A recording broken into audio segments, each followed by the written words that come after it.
ಓಹೋ, ಮಗು ರವಿ, ಏನಪ್ಪ ತಾಯಿ ಮಗು ಇಬ್ಬರು ಆನಂದದಿಂದ ನಲದಾಳುವಂತೆ ಕಾಣುತ್ತದೆ. ಏನ್ರಿ ಹೀಗೆಲ್ಲ ಮಾತಾಡ್ತೀರಾ? ನೋಡಿ, ತಾಯಿ ಮಗ ನಾವಿಬ್ರು ನಕ್ಕು ನಲ್ದಾಡ್ತಾ ಇದ್ವಿನೋ ನಿಜ, ಆದ್ರೆ ಅವನೊಂದಿಗೆ ನಕ್ಕು ನಲ್ದಾಡ್ತಾ ಇದ್ರೆ ನಮ್ಮ ಜೀವನದಲ್ಲಿ ಬಂದ ಕಷ್ಟಗಳೆಲ್ಲ ದೂರಾಗಿ ಸಂತೋಷದಿಂದ ನಾವು ಬಂದಿದ್ದೇವೆ ಅಂತ ಅನಿಸ್ತಾ ಇದ್ದೇವೆ. ಜ್ಯೋತಿ, ಯಾವ ಜನ್ಮದ ಪುಣ್ಯ ಏನು, ನಮಗೆ ಆ ದೇವರು ಮುತ್ತಿನಂತ ಮಗನನ್ನು ಕರುಣಿಸಿ ಬಿಟ್ಟ. ಈ ಕರ್ತನನ್ನು ನೋಡಿ ಜೀವನ ಸಾಗಿಸಬೇಕು. ನಾವು ನನ್ನ ಮಗ ಜನಿಸುವಾಗ ನಿನ್ನ ಕಷ್ಟ ಹೇಳ್ತಿರೋದು. ಜ್ಯೋತಿ, ಇದು ಕಷ್ಟ ಇನ್ನೊಬ್ಬ ಹೆಣ್ಣಿಗೆ ಬರಬಾರ್ದು. ಹೋಗ್ಲಿ ಬಿಡ್ರಿ, ಹೆಣ್ಣಾಗಿ ಹುಟ್ಟಿದ ಮೇಲೆ ನಾವು ಹಣೆ ಬರದಲ್ಲಿ ಏನ್ ಪಡ್ಕೊಂಡು ಬಂದಿರ್ತೀವೋ ಅದನ್ನ ನಡೀಲೇಬೇಕು. ಅದನ್ನ ತಪ್ಪಿಸಲು ಯಾರಿಂದಲೂ ಸಾಧ್ಯ ಇಲ್ಲ. ಆದ್ರೆ ನಾನು ಇಲ್ಲಿವರೆಗೂ ಅಷ್ಟೊಂದು ಕಷ್ಟ ಪಟ್ಟಿದ್ದಕ್ಕಲ್ವೇ ನನಗೆ ಮುದ್ದಾದ ನನ್ನ ಮಗ ನಮ್ಗೆ ದೊರಕಿದ್ದು. ಇದೇ ಸಂತೋಷ ಸಾಧ್ಯ.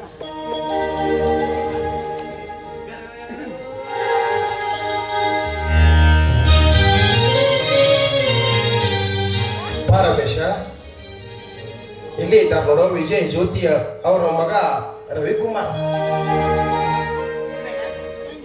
ತಂಗಿ ಜ್ಯೋತಿ, ನನ್ನನ್ನು ಕ್ಷಮಿಸಿಬಿಡಮ್ಮ.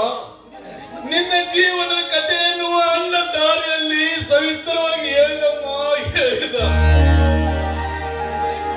ನಿನಗೆ ತಾಯಿಯ ಮಮತೆಯನ್ನು ಕಾಣದ ನಿನಗೆ ನಾನು ಪ್ರೀತಿಯಿಂದ ಬಹಳ ದೂರ ಹೋಗಿದೆ ಅಮ್ಮ, ಬಹಳ ದೂರ ಹೋಗಿದೆ. ನನ್ನನ್ನು ಕ್ಷಮಿಸಿಬಿಡಮ್ಮ, ನನ್ನನ್ನು ಕ್ಷಮಿಸಿ.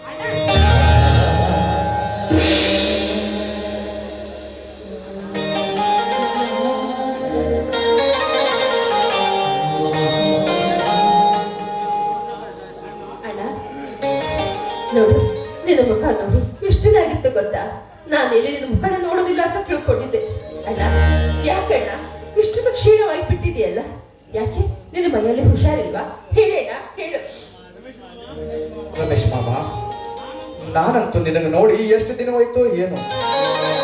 ಅಂತೂ ನೀನು ನಿನ್ನ ಅಣ್ಣ ತಂಗಿಯನ್ನು ಹುಡುಕೊಂಡು ಬಂದಿರಲ್ಲ, ಸದ್ಯ ಅದೇ ನಮ್ಮ ಪುಣ್ಯ. ಹೌದು ವಿಜಯ್, ನಾನು ಮಾಡಿದ ತಪ್ಪಿಗೆ ನಾನೇ ಕ್ಷಮೆ ಕೇಳಲು ಬಂದಿದೆ. ನನ್ನ ಮನ ಮುಟ್ಟಲು ಕೂಡಿಕೊಳ್ಳುತ್ತೀರ.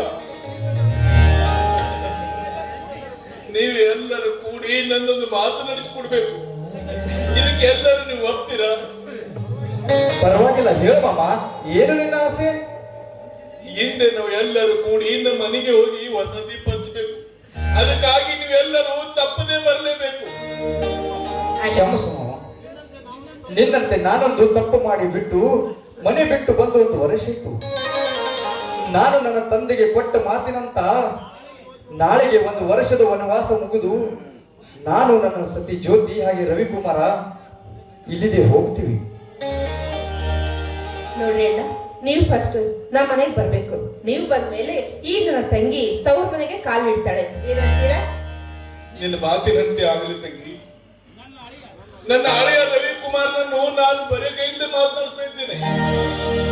ಇಂದು ಅವನಿಗೆ ಪೇಟೆಗೆ ಕರೆದುಕೊಂಡು ಹೋಗಿ ಒಂದು ಹೊಸ ಶರ್ಟ್ ಕುಡಿಸ್ಕೊಂಡು ಬರ್ತೀನಿ. ಬಾರ ರವಿ, ಹೋಗೋಣ. ಇಲ್ಲ ರಮೇಶ, ನಾನು ಪೇಟೆಗೆ ಬರ್ತೇನೆ. ನಾಳೆಗೆ ತಂಗಿಗೆ ಬೇಳು ಕೊಡ್ತೀವಿ ಅಂದಾಗ ಅವರನ್ನು ಹಾಗೆ ಕಳಿಸೋದೇನು? ಏನಾದರೂ ಸಿಹಿ ಮಾಡಿ ಅವರನ್ನ ಕಟ್ಟಿ ಕಳಿಸೋಣ. ಅಲ್ಲೇ ಸಂತಿ ಮಾಡಿಕೊಂಡು ಹೋಗೋಣ, ನಡಿಯಪ್ಪ. ಏನ್ರಿ ಹಾಗೆ ಸುಮ್ಮನೆ ನಿಂತು ಬಿಟ್ರಲ್ಲ? ಯಾಕೆ ನೀವು ಪೇಟೆಗೆ ಹೋಗೋದಿಲ್ವಾ? ಯಾಕೆ ಹೀಗೆ ನಿಂತ್ಬಿಟ್ಟಿದ್ದೀರ? ಸಿಹಿ ಮುತ್ತಬೇಕು.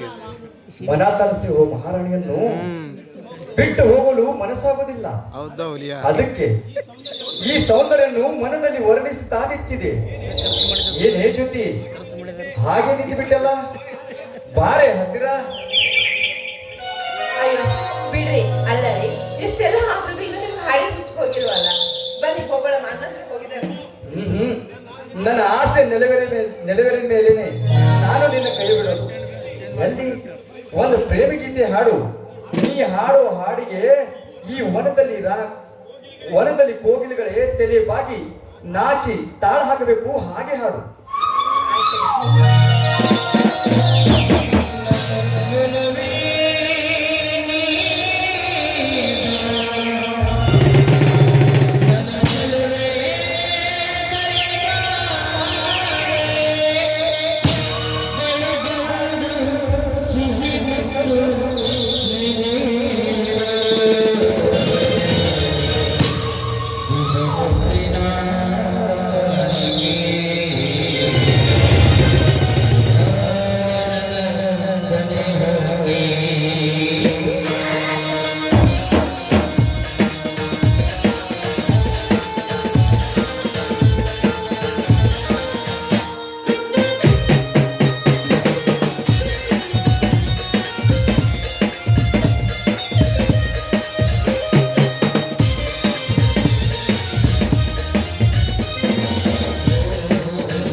ಬೇಸರ